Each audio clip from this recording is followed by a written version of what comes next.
భవానీ ఆ చాయ్ ఎవరికే? ఇది చెల్లెకత్తమ్మా. అది ఇంకా లేవలే కాదే. కాఫీ వాసనకి లేస్తుంది, దానికి బెడ్ కాఫీ తాగుడు అలవాటు కదా.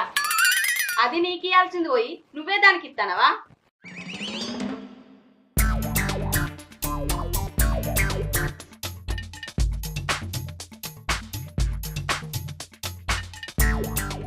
రండి రండి, మీకోసం గరం గరం చాయ్.